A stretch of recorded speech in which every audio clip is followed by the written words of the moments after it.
मैं हमारे मित्रों को और खास तौर पर बुंदेलखंड के लोगों को बधाई देना चाहता हूं।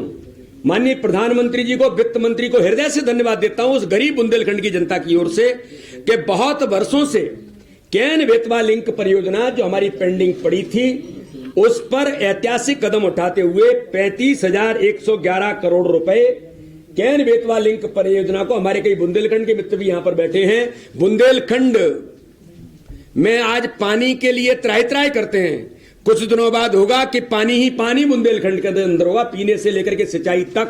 तो केन बेतवा लिंक परियोजना के लिए ऐतिहासिक कदम इस बजट के अंदर जो उठाया गया है। सिंचाई परियोजनाओं की क्षमताओं के विकास के लिए 367 करोड़ रुपए, जल शक्ति मंत्रालय द्वारा क्रियान्वित योजनाओं के लिए जो मैंने कहा नल जल योजना, घर घर जल 382 करोड़ रुपए, विद्युत मंत्रालय के लिए भी अलग अलग प्रकार से, चाहे वो प्रदेश में ट्रांसमिशन लाइनों का विकास हो, ट्रांसमिशन लाइनों का सुदृढ़ीकरण हो, उच्च शिक्षा गुणवत्ता सुधार के लिए 1028 करोड़ रुपए, शहरी विकास मंत्रालय के द्वारा शहरी विकास परियोजना के लिए 260, शहरी सेवा उन्नयन परियोजना के लिए 660, शहरी विकास परियोजना हेतु तो अतिरिक्त धनराशि 230, ग्रामीण विकास मंत्रालय के लिए बहुउद्देशीय ग्रामीण जल प्रदाय योजना वही जल शक्ति मिशन में 1200 करोड़ रुपए और मध्य प्रदेश ग्रामीण सड़क परियोजना के लिए 600 करोड़ रुपए और खास तौर पर कौशल विकास परियोजना के लिए 110 करोड़ रुपए का प्रावधान इस बजट के अंदर माननीय प्रधानमंत्री जी ने और वित्त मंत्री जी ने किया है। इसलिए मैं माननीय प्रधानमंत्री जी को और वित्त मंत्री जी को एक बार पुनः हृदय से धन्यवाद देता हूं और आशा करते हैं कि इस बजट के माध्यम से जो माननीय प्रधानमंत्री जी का जो विजन है वो देश की जनता के लिए, हम एक बार पूरे इस बजट को पुनः एक बार सराहना करते हुए पुनः एक बार माननीय प्रधानमंत्री जी का धन्यवाद देता हूं।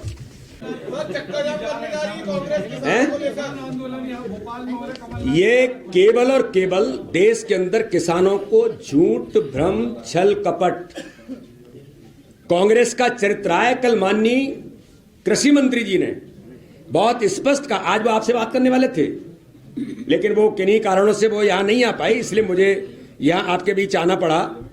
कृषि मंत्री जी ने स्पष्ट कहा खून की खेती करने का काम तो कांग्रेस कर रही है।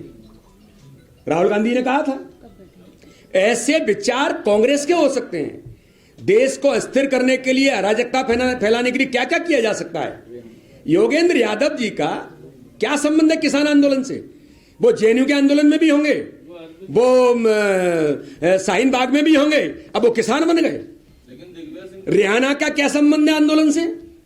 क्या संबंध है? वो कौन से है वो खलीफा, क्या संबंध है इनका किसान आंदोलन से? देश को अस्थिर करने वाले लोग हैं जो इस प्रकार से समाज में मोदी जी के बढ़ते कद को देखकर, मोदी जी के प्रति दुनिया का नेतृत्व जो एक्सेप्टेंस दे रहा है कि भारत आज आगे बढ़ रहा है, इसका परिणाम है कि ऐसे लोगों की जमीन किसकी है। और तथा कथित इस प्रकार के जो विपक्ष में जिनको हम कहते हैं, आप मुझे बताइए संसद में क्यों बहस नहीं होनी चाहिए? सरकार करी, बहस करिए। आप कभी ये नहीं कहना चाहते कि देश के अंदर कृषि कानून में ये परिवर्तन चाहिए। आज कहा कृषि मंत्री जी ने, आप बताइए ना क्या परिवर्तन चाहिए, ये आपको पता नहीं है। और एपीएमसी मंडी के बारे में कहा तो कृषि मंत्री जी ने साफ कहा ये एक्ट तो भैया प्रदेश के बाहर है, एपीएमसी में कानून राज्य का लागू होता है।